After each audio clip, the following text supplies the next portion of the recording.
참여해 주셨습니다. 사무엘하 13장 30절에서 39절 다 같이 함께 읽겠습니다. 그들이 길에 있을 때에 압살롬이 왕의 모든 아들들을 죽이고 하나도 남기지 아니했다는 소문이 다윗에게 이르매 왕이 곧 일어나서 자기의 옷을 찢고 땅에 드러눕고 그의 신하들도 다 옷을 찢고 모셔 선지라. 다윗의 형 시므아의 아들 요나답이 아뢰어 이르되 내 주여 젊은 왕자들이 다 죽임을 당할 줄로 생각하지 마옵소서. 오직 암논만 죽었으리이다.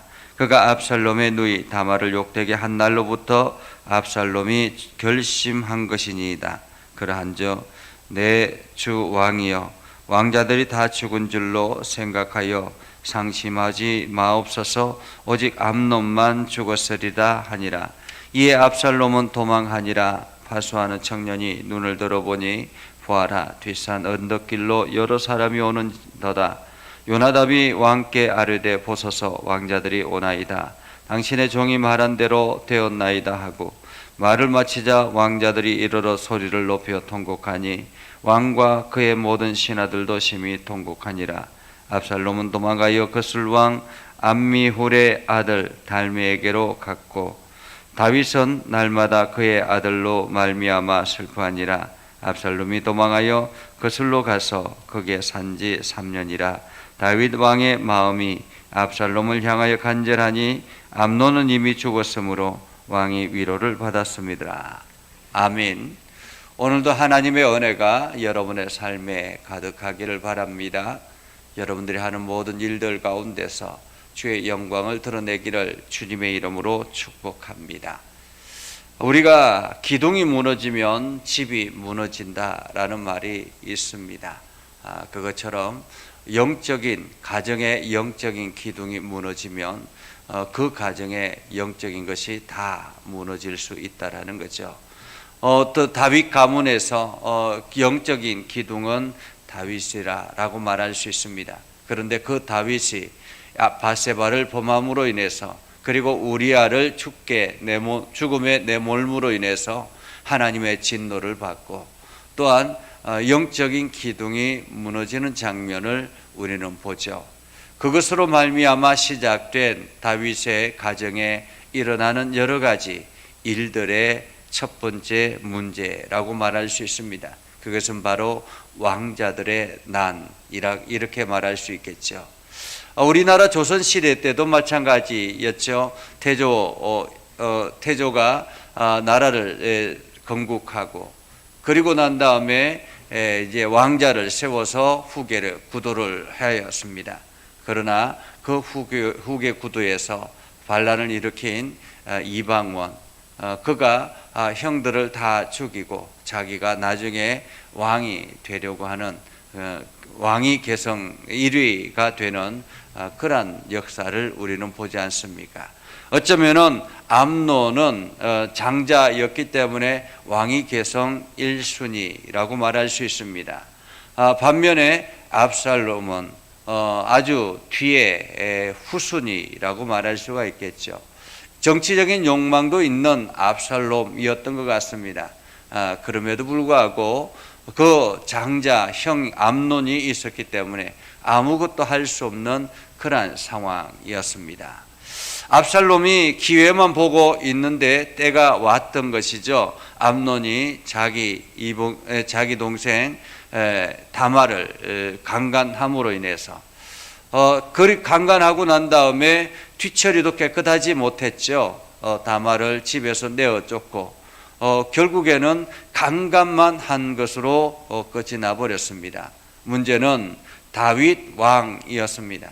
다윗 왕도 전적이 있었기 때문에 암논에 대해서 아주 심하게 질책할 수 없는 그런 입장이었던 것 같습니다.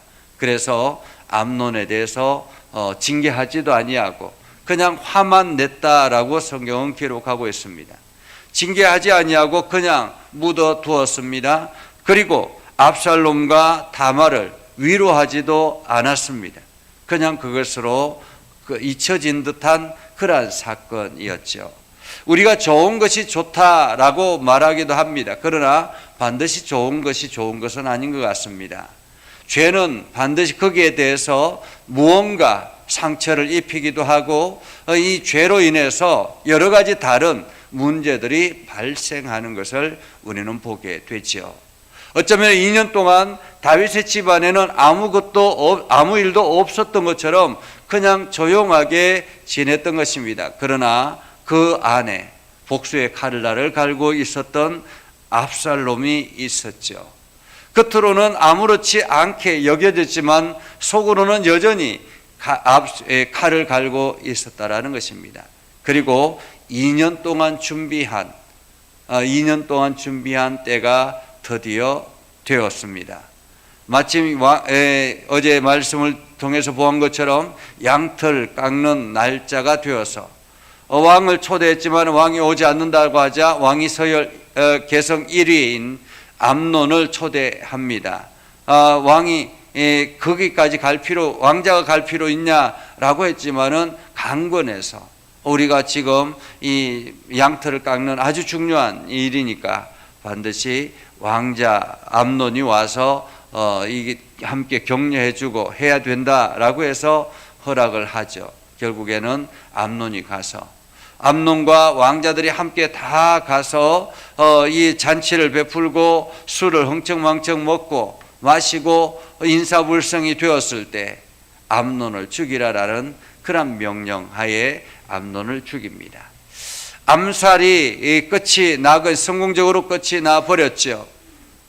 이렇게 압살롬의 타작마당에서는 이렇게 암논이 죽고 나머지 왕자들은 혼비백산해서 도망가는 이런 난리 가운데서 또 다른 한 장면은 다윗이 있는 궁궐이었습니다. 다윗은 이 압살롬이 왕자들을 다 죽였다라는 이러한 소식을 듣고는 엄청나게 놀라죠. 그리고 슬퍼하며 온 옷을 찢고 슬퍼합니다. 그런데 다 죽었다라는 이야기를 듣고 옷을 찢고 신하들도 다 같이 옷을 찢고 완전히 그냥 침통한 상태에서 이 장면을 맞이합니다. 그런데 다윗의 형 시므아의 아들 요나답, 여러분 요나답을 기억하시나요? 요나답이 암논에게 찾아갔을 때 암논에게 찾아가서 은근히 암논이 다말을 범할 수 있도록 환경을 조성하고 조언해 준 사람이 바로 요나답이었습니다. 이 요나답은 기회주의자라고 말할 수가 있겠죠. 사실 이런 사람이 옆에 있으면 굉장히 힘이 인생이 살아가는데 굉장히 어려움을 당할 수 있습니다. 낭패를 당할 수 있습니다. 이용만 당할 수 있습니다. 이 요나답이 그 암논에게 부추겨 가지고 다말을 범하게 하고 결국에는 이러한 사단이 일어났는데 이제는 이 요나답이 다윗에게 찾아가서 이야기하죠. 걱정하지 마십시오. 왕자들은 다 괜찮을 것입니다. 아마 압살롬이 암논만 죽였을 것입니다 라고 이야기합니다. 암논만 죽였을 것입니다. 그리고 이것은 2년 동안이나 계획된 것입니다 라고 이야기하죠. 이 지금 요나답은 이미 다 모든 것을 알고 있는 사람이라고 볼 수 있습니다. 그럼에도 불구하고 여기에 대해서 오히려 양쪽에 분란만 부추기는 이러한 사람, 사실 공동체 안에 이런 사람이 생기면 공동체가 건강할 수가 없습니다. 공동체 안에 이러한 사람들이 있어서 이쪽에 가서는 이 말하고 저쪽에 가서는 저 말하고 이렇게 말들을 옮기는 사람이 있으면 굉장히 힘들어집니다. 공동체가 부서지고 깨어지고 상처투성이가 되는 그런 경우들이 굉장히 많습니다. 그래서 우리 주변에 이러한 사람이 있으면 이러한 사람을 경계할 필요가 있습니다. 암논만 죽였을 것입니다 라고 이야기합니다. 그리고는 압살롬이 2년 동안 그 누이로 인해서 계획한 범죄입니다 라고 이야기하죠. 그렇게 해서 있는 가운데서 지금 압살롬은 외갓집으로 도망을 가버리고 그리고 왕자들은 지금 왕궁으로 돌아오는 그러한 장면을 보죠. 왕자들이 돌아와서 통곡을 합니다. 엄청난 사건이 일어났던 것이죠. 그래서 신하들과 함께 왕과 신하들도 함께 덩달아서 통곡을 합니다. 압살롬이 거슬왕 암미울의 아들 달메에게로 갔고 외삼촌 집으로 갔다라는 말이죠. 그리고 압살롬이 가서 도망가고 3년 동안이나 그곳에서 머물러 있었다라는 것입니다. 시간이 약이다 이렇게 말할 수 있겠죠. 그렇게 해서 압살롬이 도망을 가고 그리고 왕자들은 다시 안정을 찾고 3년이라는 시간이 지나면서 왕 다윗에게는 이 암논에 대한 기억은 점점 사라지고 이제 살아있는 압살롬, 이 압살롬이 보고 싶은 것입니다. 왜냐하면 차기 왕권을 차지할 수 있는 그런 사람이 바로 압살롬이었기 때문에 그렇죠.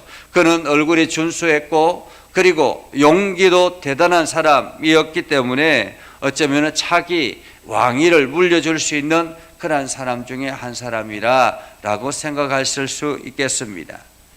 그렇게 해서 압살롬을 보고 싶어하는 다윗의 모습. 아무리 잘못을 저질렀다 할지라도 아버지는 그 아들을 오랫동안 보지 못했기 때문에 보고 싶은 것이었죠. 그렇게 해서 오늘 장면은 끝이 납니다. 우리가 이것을 보면서 처음에 죄를 저지르지 않으면 가장 좋았을 것인데 라는 생각을 합니다. 사실 우리가 살아갈 때도 그런 경우들이 많이 있죠. 처음부터 죄를 짓지 않았으면 좋았을 텐데, 그런데 만약에 죄가 지어졌고 그리고 거기에 대해서 문제가 생겨졌을 때 그 일을 지혜롭게 마무리하는 것도 굉장히 중요합니다. 지혜롭게 마무리하는 것. 만약에 다윗이 암논을 징계를 하고 그리고 압살롬과 다말을 불러서 위로하고 격려하고 조금 더 이렇게 관심을 가져주었으면 이렇게 되었을까요? 아마도 이 정도까지 가지 않았을 것입니다.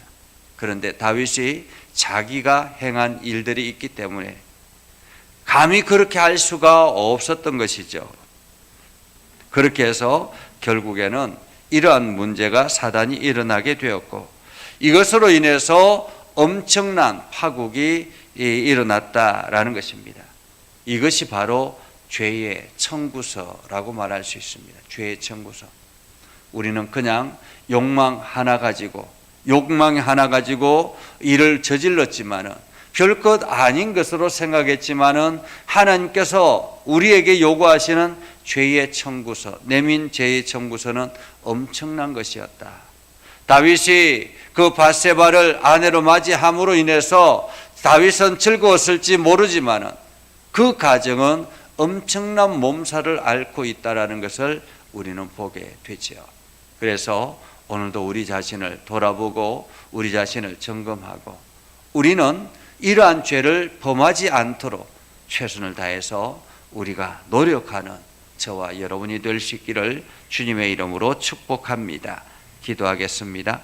거룩하신 아버지 하나님, 은혜를 감사합니다. 오늘 하나님의 말씀을 듣고 하나님의 뜻대로 순종하며 살아가기를 원합니다.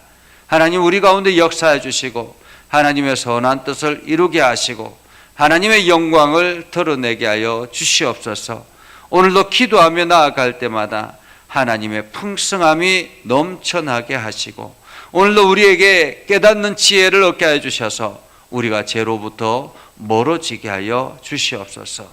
아버지 하나님, 하나님께서 오늘도 우리에게 요나답과 같은 그러한 사람이 접근하지 못하도록 하나님 막아주시고 오늘도 우리가 지혜롭게 모든 일들을 선택하며 나아가도록 하나님 저희들에게 지혜를 허락하여 주시옵소서. 예수님의 이름으로 기도드리옵나이다. 아멘. 이제는 우리 구주 예수 그리스도의 은혜와 하나님 아버지 극진하신 사랑과 성령님의 감화 감동, 역사위로 교통하시며 은혜가 주의 말씀 안에 있는 믿음의 백성들 위해 하는 모든 일들 위해 영원토록 함께 하옵시기를 간절히 축원하옵나이다. 아멘.